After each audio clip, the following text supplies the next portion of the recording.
Paul Messner is one of the biggest names in wild camping on YouTube. He's amassed over 170,000 subscribers, and if you love the outdoors, no doubt you've seen at least one of his videos. He's now planning to enter the world of podcasting and has made his tent talk chat a regular feature in his more recent videos. Recently, he kindly accepted my offer to come down to the Brack and Beacons, and I got the chance to sit down with him and talk about all things outdoors. Here's an edited version of what we talked about. No doubt Paul will release the full video and podcast soon, so please head over to his second channel for more chats with everyone from Stephen Reed to his lovely wife Jo. It's a couple of blokes on top of a hill filming and having a natter. Enjoy. Hi guys, welcome to another video. If you've seen my last video, you'll know what this is about. But I'm here with the one and only Paul Messner. How do you do? We are camping just above Llyn van Fach in the Beck and Beacons, Manor Brecon, and I'm kind of hijacking his tent time talks that he does on his channel. So we're going to sit in back and have a natter. So I'll pass it over to you, Paul. Well, it's Baltic, isn't it? So earlier on we were talking about tents, weren't we? Yeah. So that's not your first one, is it?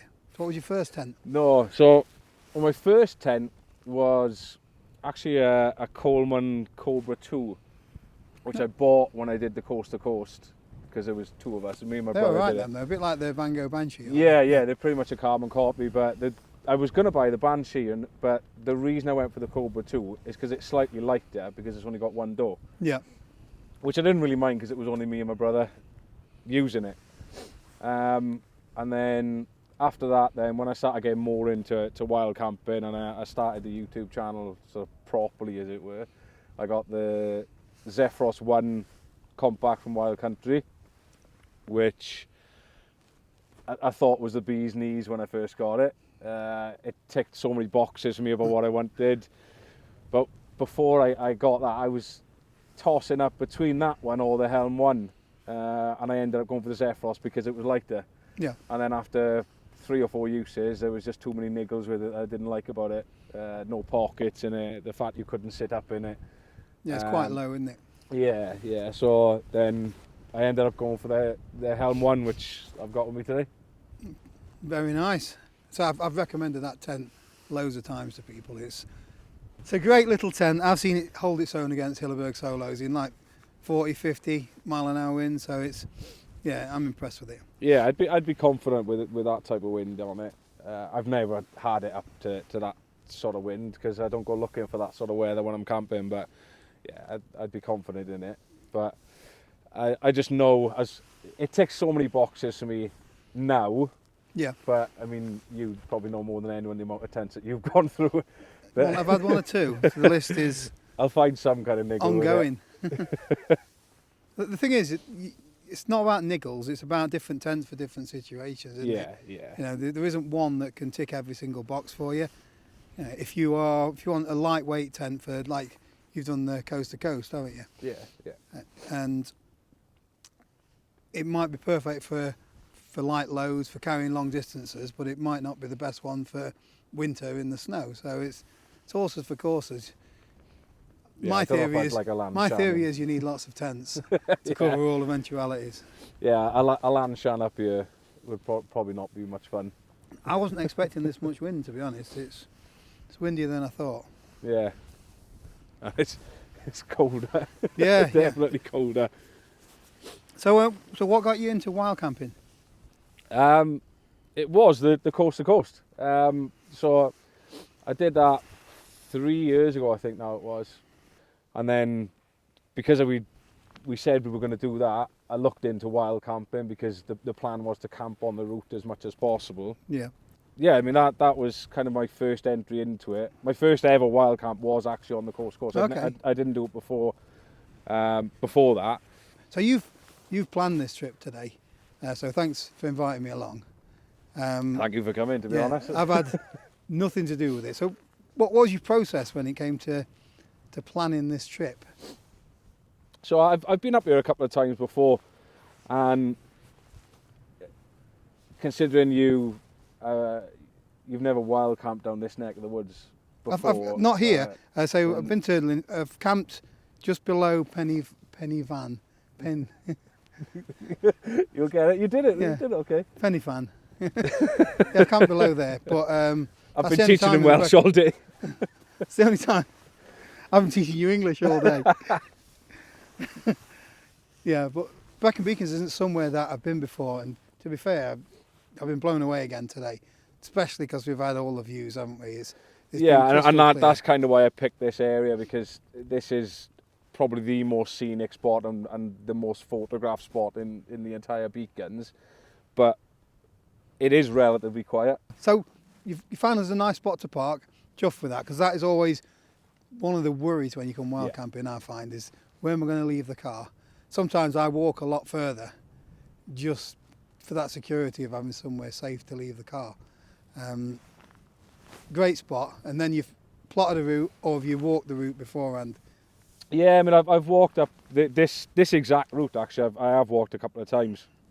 But, you know, there's always a first time you're doing it, and you've got to plan it out. Yeah. So the biggest friend that I found for it was Google Maps, you know, not even an OS map or anything like that, because this is part of the Beacons Way, and it's been walked on Google Street View, so you could literally Walk through the whole thing. Walk through the whole thing. So when I was looking at coming up this way, first of all, for, you know, from this direction rather than the more common spot, So I wanted to know where.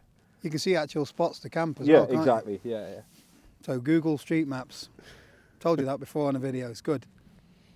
If I'm going to ask you a question in all this, what do you think of this place? Of how does it compare to, you know, like the Peak District and where you'd normally go? Look, I'm not going to ask you to say which one is better or anything like that, but as far as like the terrain, it's been lovely. That first little slog up from where we parked the car, you're straight into it, aren't you? So there's no no, it's two ways around it. No respite. Straight up, and 45 degrees or whatever it was. But once you got up to the top, it's been stunning. We've had the perfect conditions. Like you said, you've been up here 2 or 3 times before and not been able to see anything. No. And you know, you've even stuff that is 20 yards away from you. Not been able to see. There was things on the path I'd noticed that I've never seen before. I think this is my 4th trip up here, and this is the only time I've had weather where you can actually see anything. So, yeah. So I've been here 2 or 3 times now. So we've stayed in a shepherd's hut just down the road in the Beck and Beacons. Been up Penny Fan a couple of times. Been down to the lake down there, Linny Fan Fac. That'll do. Yeah, back. But it was just from the bottom end. Me and Joe came for a drive up, and it was beautiful then as well. All the like daisies and stuff on the lake. But did you do the loop as well, or did you? No, so we didn't come up. So I've seen it from the bottom before. When you see it from the top as well, both are incredible. There's this misconception that you need to be at the top of the mountain to get all the views. It's not always the case. The views from down there are just as incredible as up here. You can see further. We've got like a 360 from this position, haven't we? Yeah, it's absolutely stunning. But for somewhere this stunning, you would think it'd be a bit more overrun. Now it's on YouTube a couple of times, I suppose. It might get a bit you busier, spotted I it don't now, know. haven't you? I think the problem is it's a long way to get here, so I drove for 4.5, nearly 5 hours this morning. So yeah, that's the only thing that's put me off in the past. There's no quick way to get here. Yeah. For me, I mean, anyway. it's fine for me. I'm only an hour down the road. You know, it's kind of like, you know, you and go up like Kinder Scout or anything like that. It's a quick it is. nip round the corner for you. So it's kind of that same principle really. But you know, driving, you said, you know, 4 or 5 hours, which I do appreciate. Yeah. 100% to come down for one night. But I mean, that's why I picked this place, because I thought if you're coming this far, I'm going to pick the nicest bit of it all, the less touristy place. If you go up Penavon, then you know there's people everywhere over that place. Yeah. And that side of the Beacons, the central Beacons is easily the busiest part of it. And as beautiful as this is, and as photographed as this is, not many people will come up here, you know, unless the weather is absolutely perfect. Yeah, but also for camping, we've been spoilt for choice from the moment we got to the top to here, and we've done about 6 mile in between, haven't we? There's so many places you could pitch your tent. It's unreal. You know, it's and it's all flat. It's all there's no nice. rocks. It's all grass. It's great. I'm surprised. Is there a lot of sheep up here normally? I would think it'd be overgrown or anything, but it's, yeah, I mean you do see them. I don't see a lot this side if I'm honest. So when I have been at the Central Beacons in Van Vawr and Van Vranach camping before, and I've had sheep up there, but yeah. I don't know what it is. They tend to stay down low. They just don't like the wind or the cold up or climbing up the top. bloody hills. Or the climb. Yeah, they're not right daft. enough. They're not daft. So when it comes to the Beck and Beacons, then so recently there's been an official name change. To what? I'd love to see you try. Well, exactly, that's why I call it the Brecon Beacons, and the rest of the world does. I mean, to be honest, I still call it the Brack and Beacons. The official name change is Barnau Brecon. Nothing changed. It was just that, on sort of official paperwork, and if it's going to be on the news story or something, they would have to refer to it as Barnau Brecon. So there was more of a fuss kicked up. Isn't it? There was more of a fuss kicked up than there needed to be about it, if I'm honest. I say I've always known it as the Brack and Beacons, and I probably will still call it the Brack and Beacons. Yeah. So YouTube, you're a YouTuber now. Yeah. For what it's worth. For what it's worth. How long you been making videos on YouTube? So YouTube, just over 2 years, I think it is. I've been doing videos. When I did, again, go back to the coast to coast, that was the first video I put out, which was never an intention to have a channel for it. Yeah. I was just going to, put it on my own YouTube account as maybe help somebody that was looking to do the coast to coast, and sort of give them a bit of the experience. And immediately, even when I was on the coast to coast, within the first day of filming, I thought I'd really like doing this. I'd like to do this more often. So then I decided to make a channel out of it, and it's kind of gone from there really. And I think my wife would rather I didn't, with the amount of money I've spent on stuff. But, but yeah, it was something that I was relatively new to, and I got hooked instantly on. Yeah. And I wanted to share it with other people, and no doubt, you were the same. Mine was exactly the same. My first one was for a bet. So around the campfire, I dare you to make a YouTube video, and I did it, and I really loved the process. My face wasn't in it or anything like that, but just the setting up the camera and the editing afterwards. I enjoy the editing as much. So yeah, it's all part of it, and it's you get hooked, don't you? I mean, do you find with obviously the success you found on YouTube, and like you said, you've got to come up with a title or a thumbnail to bring people in.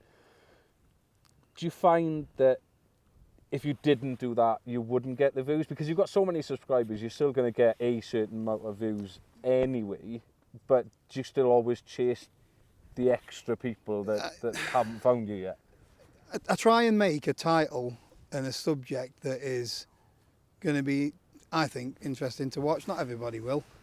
I don't just want to make I went camping on this hill, because there's a million videos that say I went camping on this hill, and I can't outdo anybody when it comes to that. I don't want to try and outdo anybody. All I just want to do is be me. That's my only unique selling point, is me. And I want to try and get my personality over to everybody that watches the videos.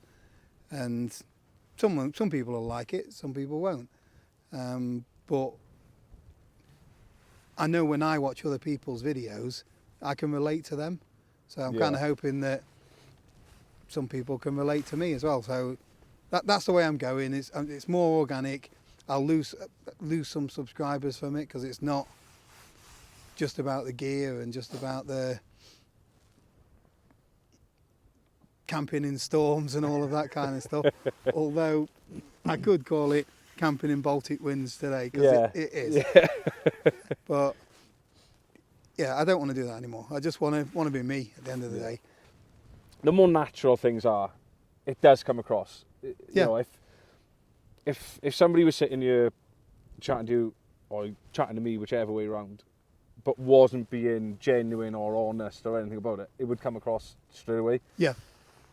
Which is what I like about your videos, and like I said, the more recent videos you've done when you've sat in, you know, your tent and you've sat and natted away.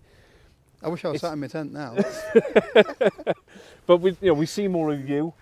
Yeah. And I think that's what people enjoy, and you do pour yourself out. I mean, it's how me and you got talking originally, because you know, you put your video out however long ago it was about your struggles, and then I put a video out, not ever expecting you to even come across it. Yeah. It was just a video. I'd gone for a walk, and it was just a little end, maybe minute of the video. I'd done a little message to just how much, you know, you've influenced me starting YouTube. Yeah. And then you commented on that, and then it was kind of back and forth. And then you came to the Expo, didn't you? Yeah, so met your family, and it was Expo, that Expo was wicked, by the way. I was blown away. That was one of the best thing. It is the best thing for me about doing what I do, is the amount of people that came up to me and talked to me, and little kids that are going, "Hey, it's me, Leave No Trace T-shirt," or. But I remember seeing you, and I'm sure it was the Saturday. It must have been the Saturday that I went up there and I saw you, and you'd obviously come in the door, and by the time I'd seen you, I don't know how many people you must have spoken to before that. Yeah. But you hadn't even got 10 yards, 20 yards inside the place, and you'd been there for about an hour. It took us 2 hours to get to where that toilet block was, and that's like 50 yards or something like that. Yeah. I was one of those people. I'll hold my hands up and say I was one of those people that called him and had a chat. But I love talking to people and, you know, listening to what they've got to, you know, their adventures and sharing things like that. So it was great. I mean, it got us here. Well, exactly. In the freezing cold. Exactly, yeah. It's dragged me up to the Brecon Beacons.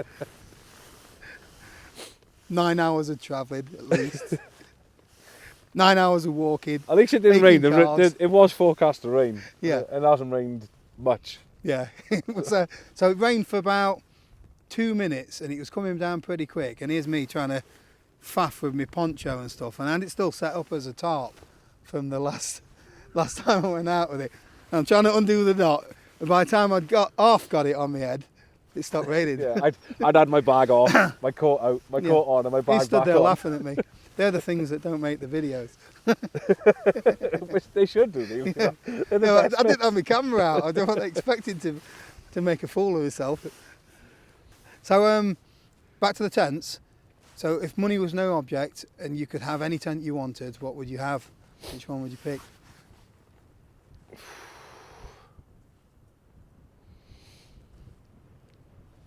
It would probably be a Terra Nova. Yeah. It'd probably be something like the Southern Cross. Yeah.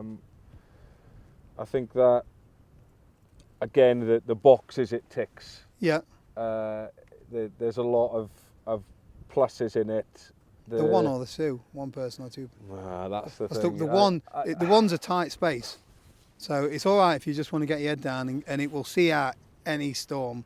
But you're not, if you've sat up or you're in there for like 14 hours, it's a small space. The thing is, I don't actually mind a one-man tent, to be honest. I prefer it, if I'm honest. Yes, it would be great, you know, to have that extra room, but I don't feel like I miss the room.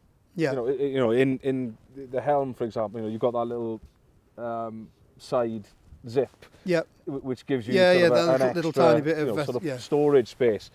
So I don't miss space in there because, okay, if I'm going to be spending a lot of time in a tent, I only take up a certain amount of room. Yeah. So it only needs to be big enough for me. And, you know, as long as I can sit up in it, then that's okay. It's a little bit low as well, though, so you'll be... I sometimes have to take the inner and just drop it back a little bit so I can... I'm not touching the outer fly, but the inner bit, touch a little bit sometimes. So right, okay. That's worth considering if you're looking at the Southern Cross one. So I've got one last thing. So a couple of 3 videos back, I think it was, you took your little lad camping. Yeah. Was it his first wild camp? Or his... Yeah, so I did 2 actually. So I took him for his first wild camp during the summer holidays, and within, I think maybe 2 weeks, I was back out again with him because he loved it. Yeah. So I had to take him. And how old is he?